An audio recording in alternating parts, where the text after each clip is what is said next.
applying it later. And the final thing I will do, of course, is a call to action, to have you actually note down some things that you've learned in the presentation. So here are some old pictures of me from a long time ago, like many of you on this call, I bet. I started my cross-cultural journey as an exchange student, and I studied in England at University of Leicester, where I learned to play rugby, and also in France.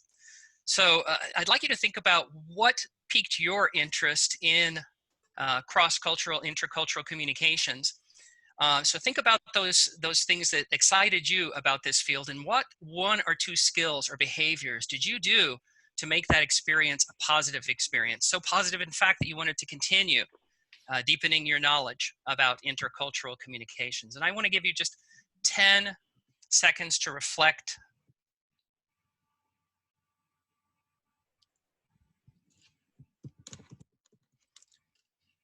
And if you could type in some of those skills or behaviors, a word or two, on the things that made that a positive experience for you. And I'll ask Yuko to share a few of those with us. Yes. We start to get some answers. Okay. Rachel, who studied in France, tried to observe as much as possible. Rosie says, my work with leaders from around the world. Patricia, TCK for me first OME. On me. Rob made strides toward learning new languages to connect on a deeper level. We have curiosity, flexibility, traveling and talking to the locals gave me great intercultural insights. Excellent. Now I hear some of those things that are going to be recurring themes as we go through the presentation today. And my leadership, global leadership journey is different from other people's leadership journey. All of us have a different way to get to where we are. So what I'd like to do is I'd like to share just a little bit about my journey, my leadership journey. And as you hear about some of the things that I've experienced, think about how you might be able to apply those in terms of learning from other leaders. I started my journey, as I mentioned pretty early, when I came back from France. I worked at Miami-Dade College, and this is a group of leaders that I worked with. These are rural development leaders from Latin America and the Caribbean. And that was my first exposure here. I'm doing a workshop on cross-cultural communications, very, very early workshop on that. You'll also notice in the upper right-hand corner, I worked at the World Trade Institute of the Americas. I was the director of that. So I worked with a lot of global leaders there as well. And primarily in finance, in letters of credit, in export, import. So I had pretty broad exposure to the international trade aspect of global leadership. I was fortunate enough to get a great job in Central America, where I ran a project and I managed a global team. And some of you might be able to see up in the right-hand corner, we had a very informal dress code in our training center in Central America. I taught my first graduate course in global leadership in 2000, so I have been accumulating information on global leadership over the years. Yuko mentioned that we've been in business, Quality Learning International, for 22 years. I've worked with 50,000 leaders, over 50,000 leaders. Of that number, probably a good half of them were global leaders. So in terms of today's workshop, the information that I'm going to be presenting, obviously it's informed by my experience, as is, or should be, presentations, because we filter all of our experiences through our personal prisms. But it's based on a review of literature, over 100 articles and books. I also happen to be certified in COSI's Global Leadership Indicator. So I've gone through training programs for that, Global Leadership Workshop. I thought it would be useful for today's presentation to also go back and look at some prominent 360-degree feedback tools, multi-rater feedback tools, to see those specific competencies. So those were some of the things that I did to get back into it. was a daunting task. The first thing I noticed when I opened my computer up and typed in global leadership again, just to bring me up, was years and years and years and years of data. So what I've done today is I've tried to pick out the top 7 plus a bonus tips to help you develop global leadership skills. So why is global leadership so important even today in the midst of the pandemic? For 300 plus years, the United States, Canada, Europe, Australia, and Japan were the world's richest regions. There, for 100 years, Europe and the United States and Japan had the world's largest cities and by far the world's largest middle class. Well, we've seen a major change in the latter half of the 20th century and the early years of the 21st century. Asia obviously is the world's most populous region. It has the fastest growing economies in the world. By the year 2030, 2/3 of the world's middle class is projected to be in Asia rather than Europe, the United States. So the environment itself is pretty dynamic, and the learning is endless for us because there's no possible way any of us can learn everything there is to know about every one of these cultures on the planet. So what I would like you to do is think about, what is leadership? Take a moment. What is leadership? And if you could pop in a word or two into the chat, I'd like to see what you come up with there.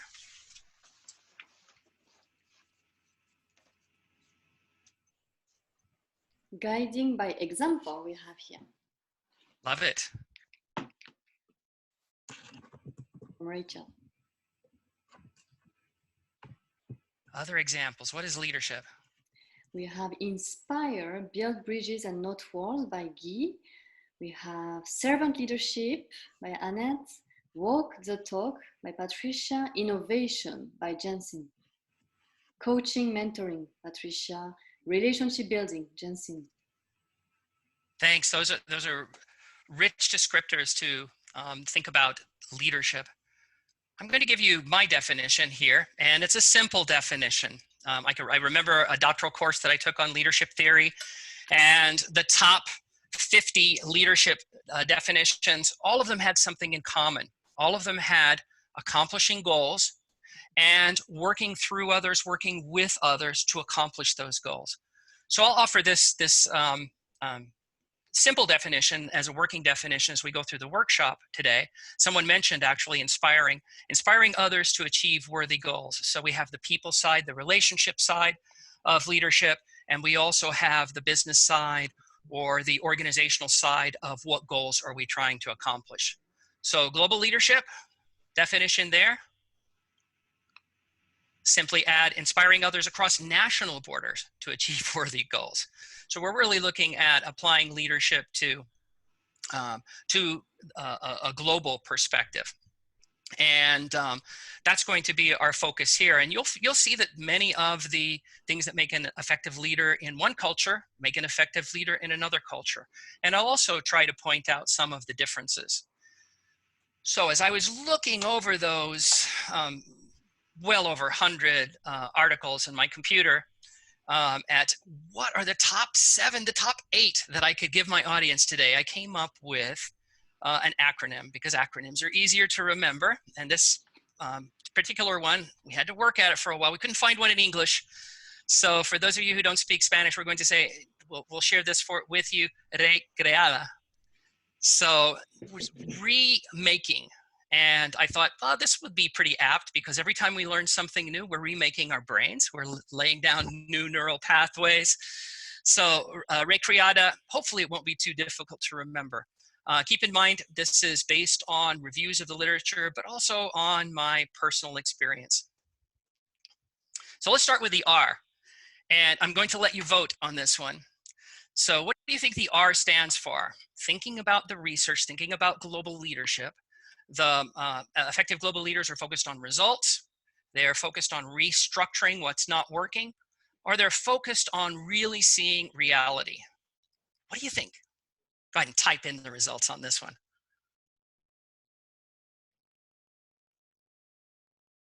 Do we have any coming in, Yuko? Yes, we have results, we have or, we have a reality, results, agree or, results, reality. Okay, so those are good ones. Reality is certainly important. Restructuring is sometimes a challenge of a leader. The answer is results. And results comes up over and over, particularly in the business literature, because business is about achieving results. And if you recall the definition, there was also a results part there, a goal, a mission, a vision. So an effective global leader, and I would say this goes for domestic leaders as well, has a leadership vision, has a vision for the organization, and not only has it, but communicates it, because I've worked with many leaders who they're very visionary, but they do a lousy job of communicating that vision to others. They set goals, and they display technical leadership competence. And what I mean by that is they have competence in the domain. So for example, in one of my classes, one of my graduate classes, I have a leader who works in the health sector, and he has very, very deep experience in public health. So that comes into play for effective global leaders. If you are CEO of a company, then understanding finance and marketing and how all of those pieces fit together. Focus again on results. Those are important. Now we could talk about how deep that experience has to be. The financial experience for a CEO, I would argue, is pretty pretty important. A difficult one to not be able to get by with. So think about results. That's our first R from our recreada. Okay, so we have our next one here. We have the E. Any guesses on the E? And I thought for this one, maybe you could use the annotate. Do you see the annotate at the top of your, you'll actually have a menu bar. If you go to the Zoom bar, the view options, you can do annotate. So what I'd like you to do is vote on this. You can put a check mark, you can put a drawing, but which one do you think it is? Enthusiastic, emotional intelligence, or energy? So And again, we're looking for trends in the literature. Very good. We got 3 votes for emotional intelligence.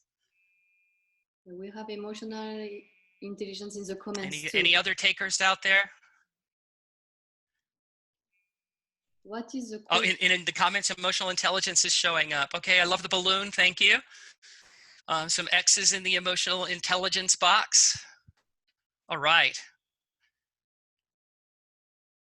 Oh, this one was too easy, and I tried to make it difficult by saying enthusiastic and energy, which are important, but in the grand scheme of things, recurring theme is, let me see if I can erase these. Perhaps my colleague can erase these, Yuko? The annotations, yeah. You can hear. Here we go. Okay. How can I erase it? There we go. I got it. Okay, thank you. Okay. So the reason I chose emotional intelligence was because it's a cheap way to get a really good return on the investment, because it has these 4 different domains, and the literature is replete with examples of starting with self-awareness, whether it's Thunderbird Graduate School or whether it's the Kozai group using their 360. It begins with self-awareness. And of course, self-awareness is important, knowing what my strengths are, knowing the areas that I should develop, knowing, understanding my feelings when I have feelings. The behavioral part of that is being able to manage those feelings, to be able to manage those emotions. So obviously that's an important skill, particularly when you're operating in a global environment across many, many cultures. Social competence, of course, is the social awareness, picking up cues from people in the environment, from people on the team, trying to understand those. Obviously, that's much more complex in a global environment, in a cross-cultural environment. And then finally, the social skills, relationship management. So taking that social awareness and being able to apply that in how I interact with others. So that was my low-hanging fruit there. There's a good English expression for our international observers. That means basically the easy one where you get a good return on your investment of time. So let's continue on to our C.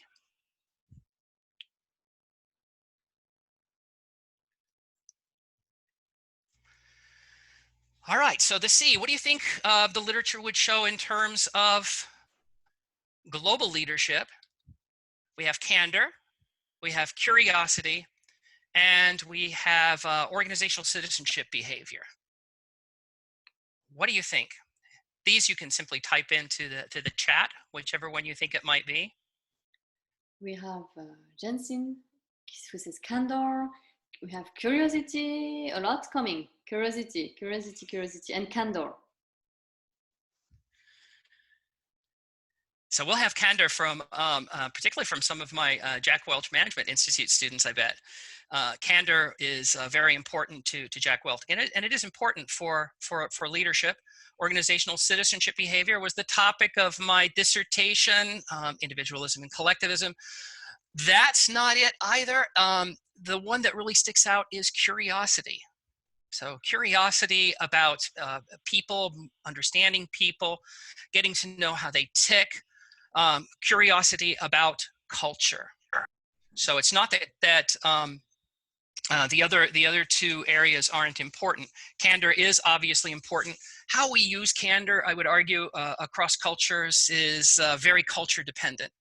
And I'll talk a little bit more about that when I get into some of the material on Globe a little bit later in the presentation.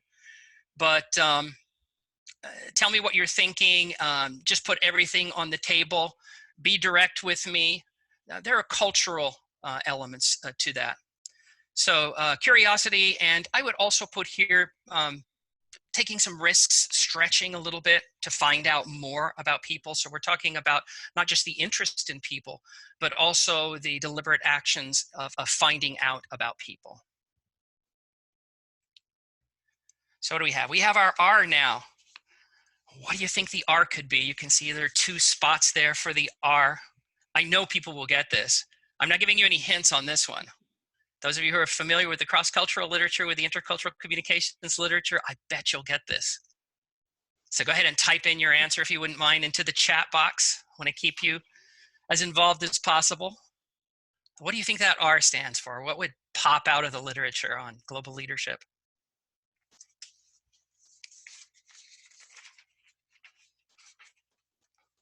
We have ROI, return on investment. I'll buy that one as a business guy. From Patricia. I'm not surprised. From Patricia. C'est bon ça, that's great. What else? I'm waiting. My colleagues at Herman International call ROI return on intelligence. So, and they're looking at cognitive differences and how to leverage those. We have, yes, respect, relating, risk mitigation. Yes. Nice. There are a lot of R's out there. And in terms of the business world, risk mitigation is important. ROI is obviously important. So we're looking at global leadership. What separates global leaders? Are we ready to have the great unveil here? Resilience. So those of you who are cross-cultural, who have lived in other cultures, sojourners, will be familiar with this, being able to bounce back, specific behaviors that can help you manage stress, because it's very stressful when you're operating in a global environment. There are things that you may not understand that you have to figure out what's going on because the environment has changed. So these are behaviors that help you manage stress, particularly if you have a global assignment in another country. And self-confidence, this is both the belief that I can bounce back and then the resourcefulness to actually take care of myself. So this includes self-care as well. So across the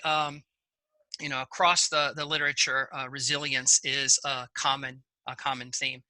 And I would argue for business leaders within the US cultural context or the Canadian cultural context, resilience is important as well, because leaders have failures from time to time. And if they're going to continue on the leadership journey, they need to be able to bounce back from those failures and not make them career ending. That brings us up to the next one, and I will just give you this one. This one is E for encourage. Some of you may be familiar with encourage, the heart. I love the word encourage. It comes from Old French, from cœur, heart.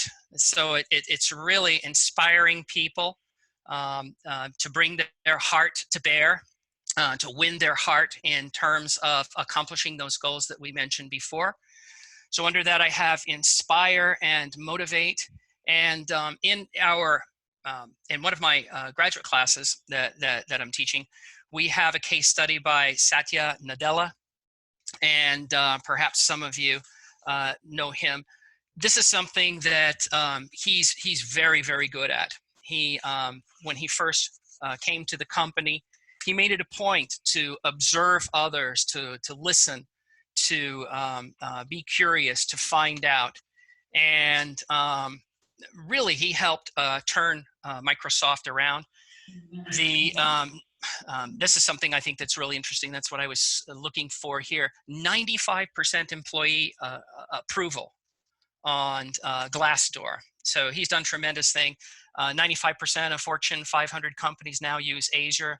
So really coming back from what was called by the lost decade, Satya Nadella is one of my favorite leaders.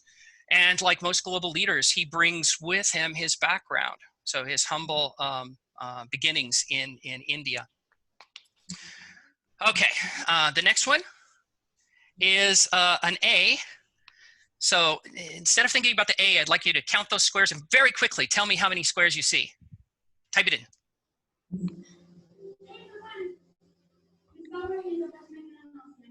So we have a lot of response. 16 from Shane, 17 from Rob. Aha, okay. We have 16 and 17 and 21 also from Patrick. Oh, 21. Somebody's starting to. Rob also 21. 26, 22, and 21 is coming again from Thais, Rosie. 30. We even have 30 and 22. 30 is getting very close. So who studied geometry out there? There are more. Yeah, we have 25 or so, and we have questions saying, is it a square or rectangle? It's a square. Yeah, we have 31. The screen is a rectangle, so if you were counting the screen, we won't give that one to you. So there are actually 32 being projected on this little screen here. Can anyone find the last one?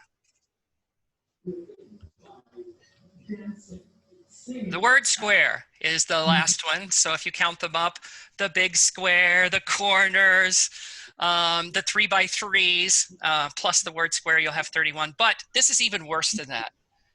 If you look around your setting, I see additional squares here. If you look at the phrase itself, how many squares do you see? Well, there's an inherent limitation with language. We think people know exactly what we're thinking and exactly what we mean. But when we speak, we're using words, and words are actually representations of reality. They aren't reality. So perfect communication is impossible. When we're working across cultures, it's even more difficult because there are more things that are not understood. So being able to deal with ambiguity is a very, very important skill, because there's ambiguity in every business environment, even if you're working primarily domestically in those countries. For all of you who are on the phone, when you're dealing with global supply chains, when you're dealing with different accounting systems, when you're dealing with different marketing channels, there are a lot of differences. There are a lot of ambiguities in there. And one rule of thumb is to withhold judgment. And that's very difficult to do because of the way the brain is designed. The brain is designed to scan the environment, to look for sources of danger. So this is something that people really need to work at, withholding judgment. I learned something really positive from one of the government customers that I worked with. They always talked about assuming positive intent. So it's very common for the brain to pick things and focus on the negative. Ooh, that's uncomfortable. Someone's standing too close. They must be aggressive. Instead of, that person is from South America and they're standing a lot closer than my American and Canadian friends stand. I wonder why that is. So I know that's a very simple example, but withholding judgment, trying to expect the best of people can help us there. I have another couple of these for your viewing pleasure. We did the how many squares. Here it is. So what is that? I work in Central America. This could be Central American hieroglyphics. As soon as you know what it is, type it in. Rachel says fly. Okay, what is that? I'm helping you. You can all see it now, right? Pac-Man's relatives from Rob. How about now? So typically the brain looks for the black letters on the white background, but this had white letters, so pretty difficult to see, to know that that's fly. So we don't have a complete understanding of reality, although our brain wants to tell us that we do. Better to withhold judgment, oftentimes, especially if we're feeling uncomfortable, and dig a little bit deeper. And suddenly we know this isn't hieroglyphics, it's just the word fly. Okay, so moving right along here, we have a few more of these. The D, what do you think the D could stand for?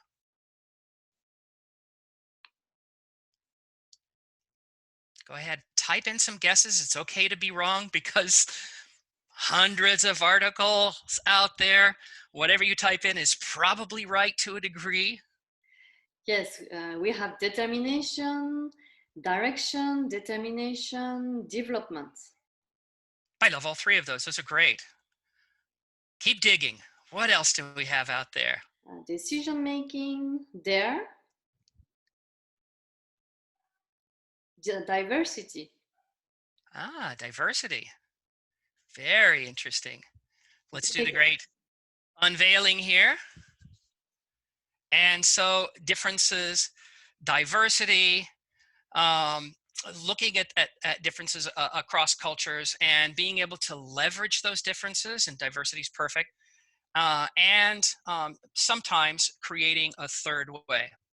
So being able to leverage diversity is important. That's something that Nadella has done a great job with also at Microsoft. In fact, that's one of their main values, and including with his leadership team, where he wanted to make sure that everyone was on the same page. We're really going to focus on the customer now, and we're going to honor diversity, honor differences, not just understanding them, but really valuing them and finding ways to put them to work.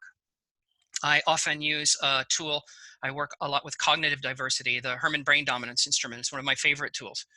And it's about cognitive diversity. So it gives you some insights into your thinking styles. And it's amazing when people look at those differences in thinking styles. And sometimes it's difficult to work across those differences, but global leaders find a way to leverage diversity. And then there are times that creating a third way is also very important. So not your culture's way, not my culture's way, but we're working together as a team. How can we create something that's unique to our global team, for example? So differences or diversity is our next to last letter in the acronym. So we are up to the final A. And the final A is one of my big themes, working with business leaders around the world, and nonprofit leaders from time to time, government leaders from time to time. Agility. So agility is to be able to change. It's the ability to frame shifting is important for Gundling, who's written an important book on global leadership. But being able to change your perspective, and not only being able to change your perspective, but also being able to change your style. So for example, I do quite a few programs in Brazil one of the things I do with style shifting is when I do a presentation there, I do it in Portuguese. Yes, I make mistakes, but still, that's an example of being able to shift. So I'm the same Curtis, it's the same me, it's the same person, but I'm doing it in another language. It's the same thing with leadership style. There are important things that we need to do to be able to shift our leadership style if we want to be effective in a global setting. So I once had uh, my second in command at a project that I was running come into me. She was from the United States, and she was new to the organization. Um, One of my smart hires, I have to admit. She was excellent. But I went into her office one day just to hang out, because that's very common in Central America. It's a way leaders find out what's going on, what's happening. And she looked a little anxious, a little nervous, and finally she said, Curtis, can I help you with something specific? And of course, she was accustomed to North American meetings. We schedule a meeting, we have the agenda ahead of time, we go through the agenda, we finish the meeting on time, and we go back to work. So it was kind of interesting that I needed to shift my style back to that style of management, rather than the management by walking around, the leadership by walking around that's so common in Central America. Paula Caligari talks about style shifting as well. She means something very specific when she talks about it. There are times when we need to adapt to local cultural norms. So for example, one of the adaptations I made was local labor law, Nicaraguan labor law, Honduran labor law. That's where you have to adapt and make sure you're following those local codes. Cultural minimization.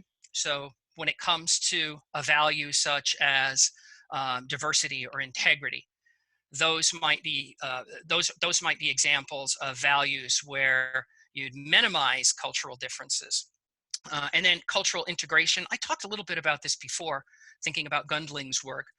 Cultural integration is a third way, is what can we do together? And that's really common on successful global teams, where people get to know each other and they come up with a modus operandi for that particular team. So think about the style shifting and how important that is, and how comfortable you are with shifting your styles. In terms of that adaptability, it's important we know that from the research as well. The Globe project, this was a huge project. 160 social scientists worked on this project. 17,000 individual leaders participated in the study. But to make a long story short, they came up with behaviors that are always seen as negative, behaviors that are always seen as positive across cultures, and then some behaviors that are culture dependent. So the loner, if for those of you who are introverts, it is important to get out and work with the team.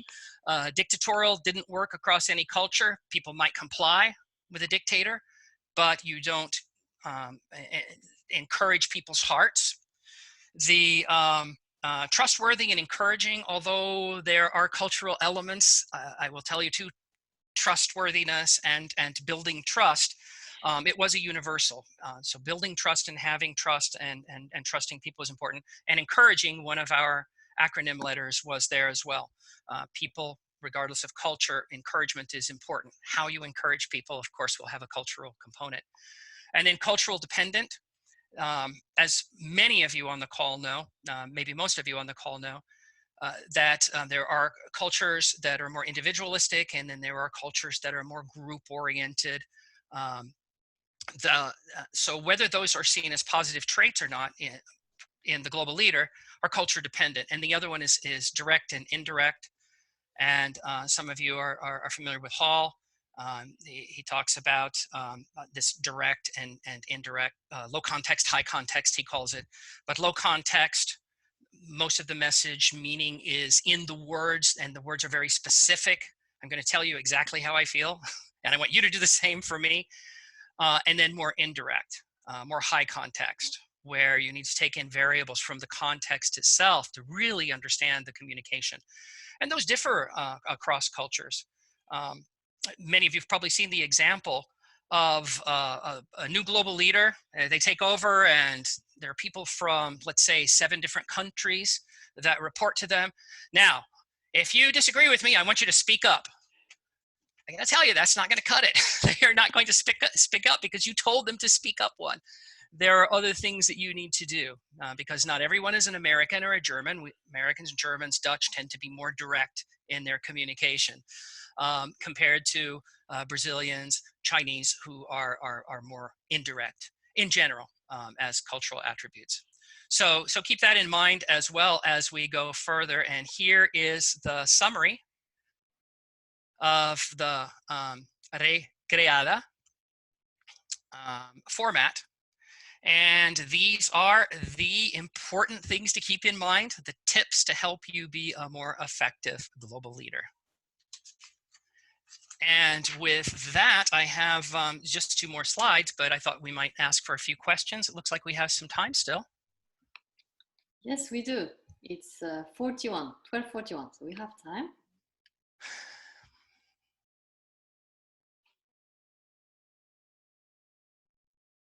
So it's time for questions? Yes. Okay, yes. You can either put your question in the chat or come up with your video or ask a question live. Thank you very much, Yuko. Welcome. One of my students asked me if I was going to be speaking any of my foreign languages, so I said, no, only English, but I will say merci bien. De rien.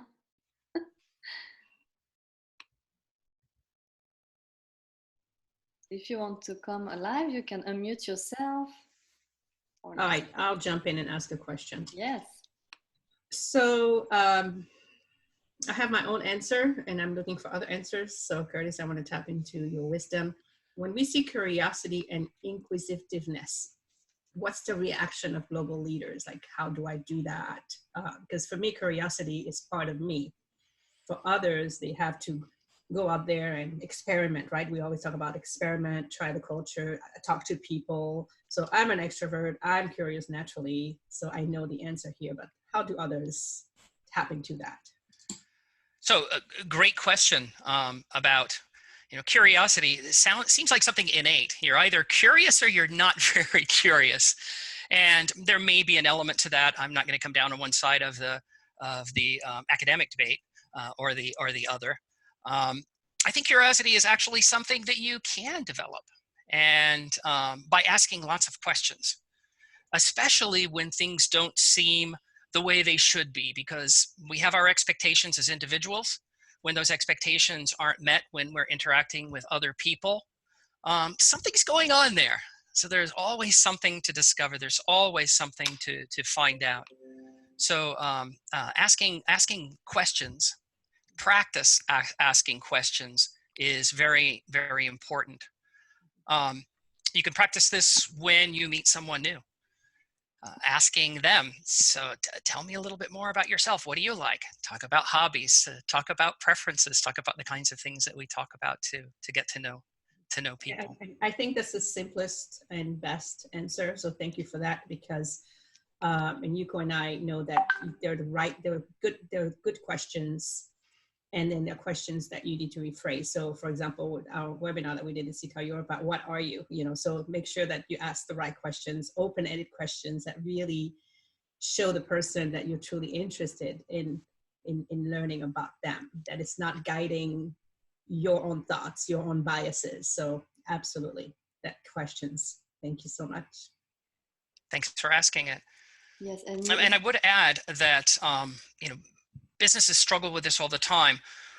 What competencies should people already have ready-made if we're going to hire them for this high-level position?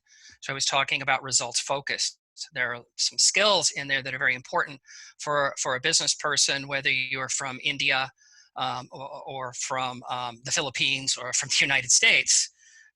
You have to be able to understand inside and out a balance sheet, an income statement, statement of cash flows, and you have to understand how those numbers impact the organization. So, that's a struggle. That's we could actually, that'd be an interesting topic for a webinar as well. What competencies are ones that you're probably better off hiring for for versus those competencies you might be able to develop. Oftentimes with global executives, and I'm talking about VP level, director level, many of them have the business acumen. Many of them have several of these skills that we're talking about here, but lack something critical that could derail them in their careers. And so we see that putting someone in an international environment who's had 15 years of success in Germany doesn't guarantee that they're going to have another 5 years of success in the Philippines. Other questions? Yes, we have 3 other questions, Curtis. So from Jensen, we have, what's something you would tell yourself as a leader in their late 20s? Advice I can use for myself to help for my future self. Wow, that's a big one. You know, I've had my leadership journey, and I feel pretty comfortable with where it's turned out. I think the self-awareness piece is very important. So really learning who you are. I think it's also important for leaders to understand who they are as leaders, what's important to them, what are their values, what drives them. That focus on their people, their focus on their team. And getting back to curiosity for just a moment, global leaders are excellent learners because there is a lot of learning that goes on with global leadership. Does that answer your question, Carolina? Yes, from Jensen. Yes, it does. Thank you so much. Thank you. You're welcome. For this great question. Another question from Annette. Besides Microsoft, what other companies have true global leaders? IBM has global leaders. Of course, I work with a number of smaller companies. Ricoh Corporation. Some of my customers might be on the call, so I know you've had some great leaders in the past, both from Japan and American leaders. GE is famous for developing excellent leaders at different levels of the organization. So there are a lot of companies out there, including Chinese companies, with Jack Ma. He's no longer with Alibaba because he retired, but another excellent global leader. Yes, and we have Guy who would like to ask the question live. So yes, Guy, go ahead and unmute yourself, please. Hey, how are you? Great. Quick question about resilience and emotional intelligence. When we talk about resilience, it's the idea, not the idea of you becoming like a mountain or something that you don't feel anything, stand your ground no matter what. It's the idea of feeling the impact, let you fall down and get back on your feet as quick as you can, right? That's right, yeah. And emotional intelligence help you to do that effectively in a way. And sometimes you have teams that are quite product-oriented, process-oriented, and they lack this view of the emotional side, how important this is, how this affects themselves and their teams. And sometimes they have this idea of resilience, of being this mountain I told you about.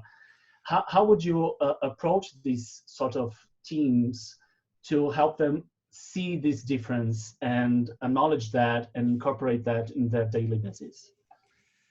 So Guy, thank you for the question. Hopefully it will be the most difficult question I have for the entire day, because that is a tough one.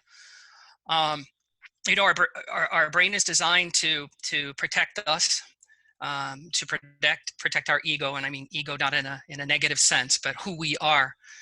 And I find that people who move up in the leadership ranks are quite confident, and they should be. Confidence is an important aspect of being an effective leader as well. However, the curiosity, the openness is also important. And Guy, I know you use the HBDI, but the HBDI is a great way of doing that. It's a tool that looks at thinking styles and thinking style differences, and you share that with people. And all of a sudden, people realize that there's a lot of high IQs in this group. There are a lot of intelligent people, but we think a little bit differently, and that's not so bad. and then find ways of leveraging those differences and leveraging that diversity. So it's not a simple one act, here's the solution. You can use questions again with people, speaking their own metaphorical language with them to help them open their perspectives, open their ideas. Now, there are people, and I think the research on feedback shows this, who are just closed to feedback. I'm not sure there is an answer for that. Sometimes a customer will call me, hey, I have someone who's broken and I need you to come and fix them. Well, that's not what coaches do. People have to want to change. People have to want to develop their leadership skills. Or they're just not going to be open to feedback. Hope that answers your question, Guy. For this very short time we have, we could chat about it later too if you want. So we have a lot of questions, but I will give the chance. We have a couple of minutes. Shane also wanted to ask a question live, so go ahead. Shane heard GE. Yep. Hey, Dr. C, how you doing? I'm doing great, thanks. This one is a question for everybody on the floor, if anybody has different answers.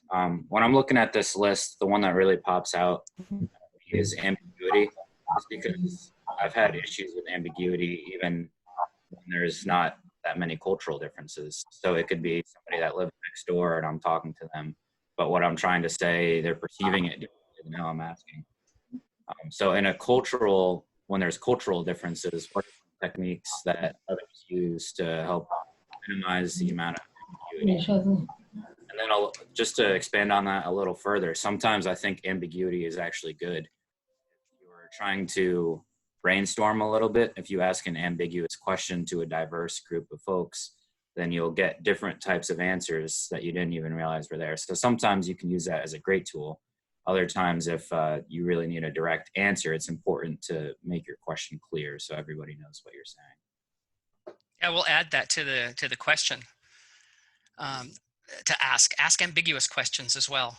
It's the fly. It's a little ambiguous, this figure. What does this figure really mean? Or the 16, the 4x4.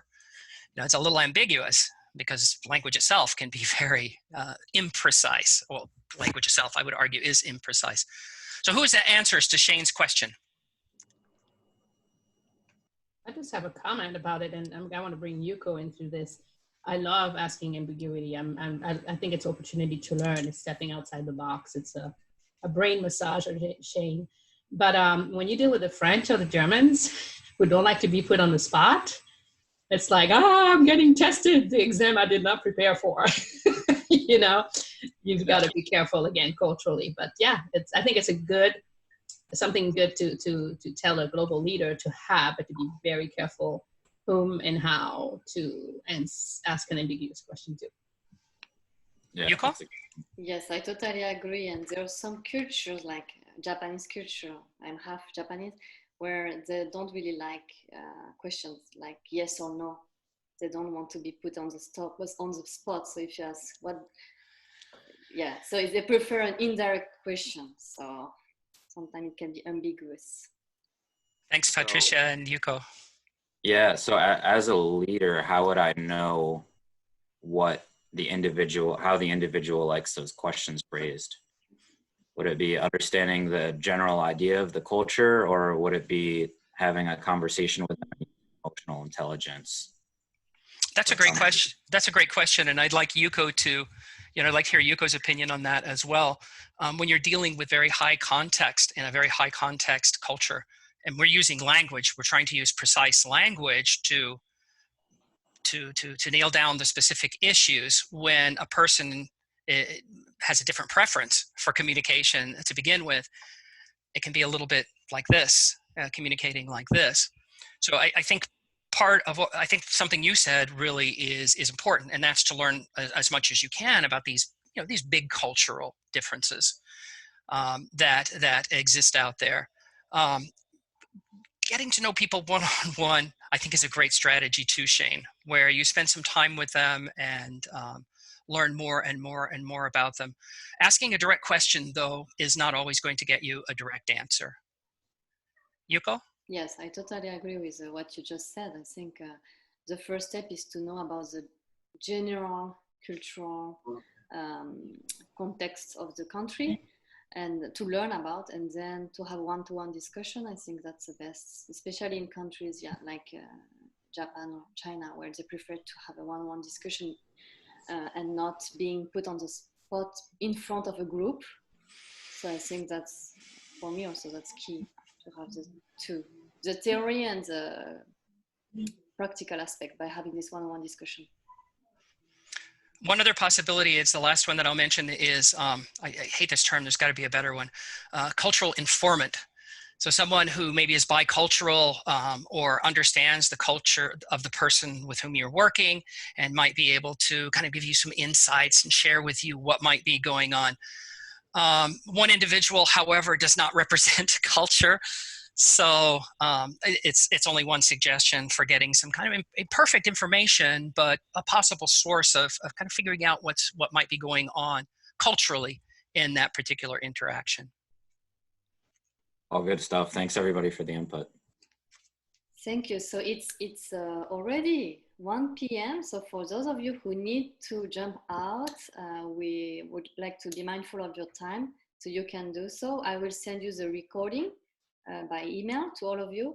And we have still a couple of questions. So can we stay a few more minutes, Curtis? Sure.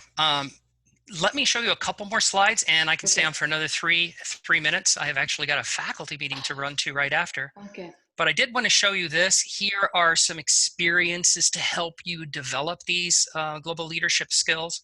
So I did want to get to this slide before we wrapped up. Organizations should provide experiences through multicultural teams. Many of you have had an opportunity to work on a multicultural team. Coaching is another good way to get insights about different individuals, different cultures. So having a really good coach. Long-term international assignments, one of the very best, of course. A year and a half to gain global leadership experience. Short-term international assignments are very helpful as well. I know GE does a lot of those. Mentors a couple levels up in the organization or one level up in the organization, or even a peer who's in an area that you're just learning about. And then finally, training. So those are some suggestions for developing skills. And as we wrap up, and I will fill those questions, Yuko, but if the rest of you could think about, what did you learn from this session? How can you use it? So I asked you to think about how you're going to use it going in. Very important anytime you go to a workshop to really think about what's that one thing, or what are those two things that I can do differently to really put these suggestions, to really put this learning to work. So that's my challenge to you.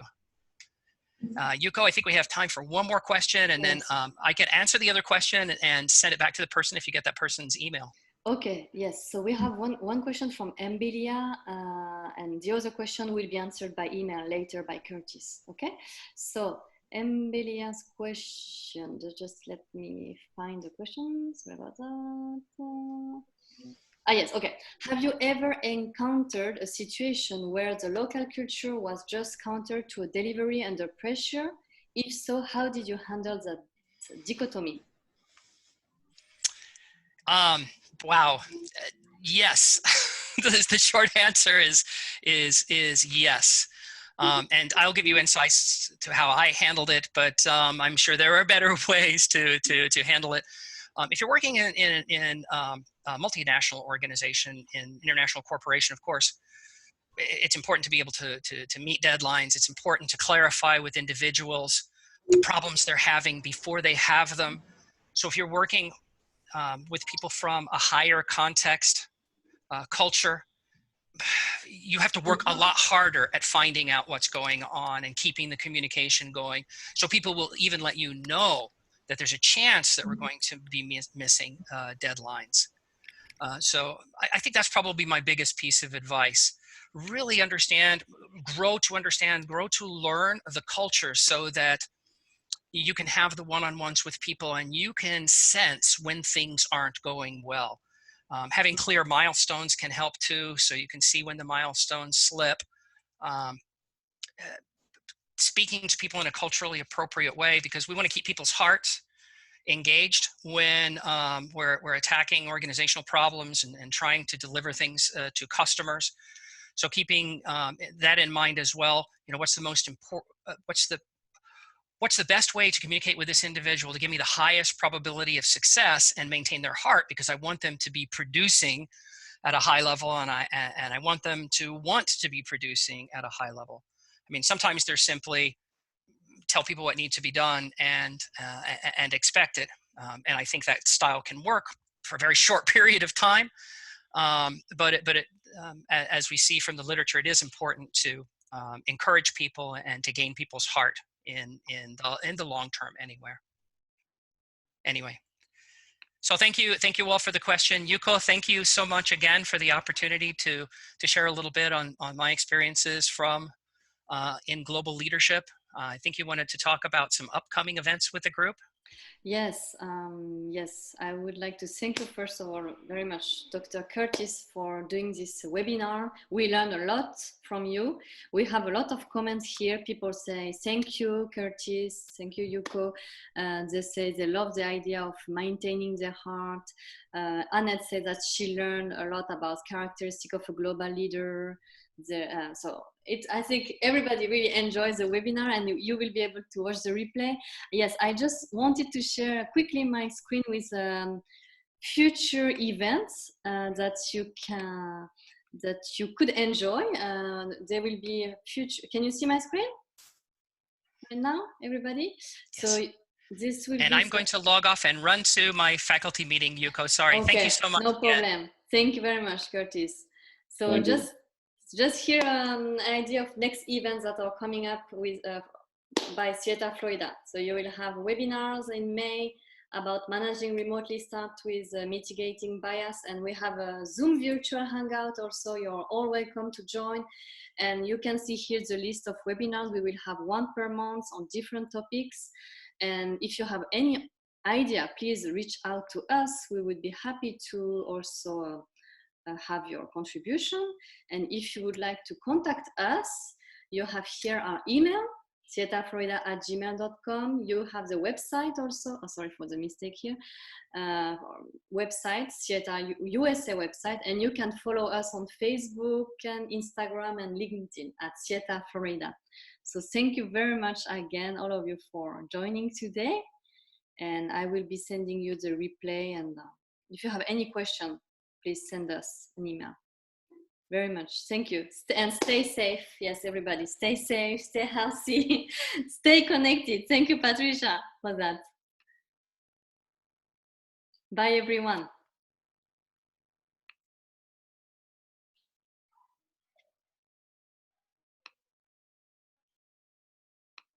Okay. Bye-bye. Thank you.